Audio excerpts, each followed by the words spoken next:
63 நாயன்மார்களுள் முதன்மையான நால்வருள் ஒருவரான திருநாவுக்கரசு காலத்தில் வாழ்ந்தவர் இந்த அப்பூதியடிகள். இவர் வாழ்ந்த காலம் 7ஆம் நூற்றாண்டு.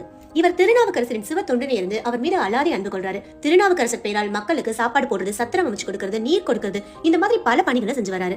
ஒரு நாள் திருநாவுக்கரசர் அப்பூதியடிகள் வசிச்ச ஊருக்கு போன போது அவருடைய பேரால பல தர்மங்கள் நடப்பதை கண்டு அவர் வியந்து போறாரு. அப்பூதியடிகளார் பற்றி கேள்விப்பட்டு அவருடைய வீட்டுக்கு போக முடிவு பண்றாரு திருநாவுக்கரசர். அப்பூதியடிகளை சந்தித்த திருநாவுக்கரசர் தான் திருநாவுக்கரசர் அப்படிங்கறத வெளிப்படுத்தாம அவர்கிட்ட பேச ஆரம்பிக்கிறாரு. உங்களுடைய பேர்ல நீங்க தர்ம செயல்களை செய்யாமல் எதுக்காக திருநாவுக்கரசரோட பேரை செய்றீங்க அப்படின்னு கேட்டாரு.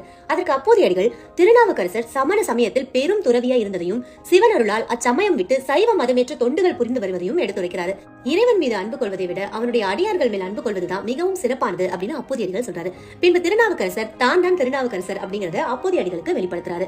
திருநாவுக்கரசரே தன்னுடைய இல்லம் வந்திருப்பதை அறிந்து மகிழ்ந்த அப்பூதியடிகள் அவரை தன் வீட்டுல சாப்பிட்டுதான் போகணும் அப்படின்னு சொல்றாரு. திருநாவுக்கரசருக்கு விருந்து படைக்கிறதுக்காக தடமுடலா சமைக்க ஆரம்பிக்கிறாங்க. அப்பூதியடிகள் அவருடைய மகன் கிட்ட சொல்லி வாழை இலையை அறுத்துட்டு வர சொல்றாரு.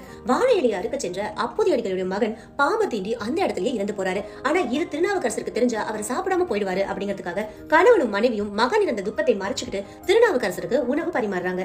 சாப்பிடுறதுக்காக உட்கார்ந்த திருநாவுக்கரசர் உன் மகனையும் என்னோட உணவு இருந்து அழைச்சு வா அப்படின்னு சொல்றாரு. கணவனும் மனைவியும் ஒருத்தர பாத்துக்கிட்டாங்க. அவங்க முகத்துல இருந்த சோகத்தை பார்த்து திருநாவுக்கரசர் என்ன நடந்ததுன்னு உண்மையை சொல்லுங்கன்னு கேட்டாரு. அப்ப தன் மகன் பாம்பு தீண்டி இறந்ததை அவங்க திருநாவுக்கரசருக்கு தெரிவிக்கிறாங்க.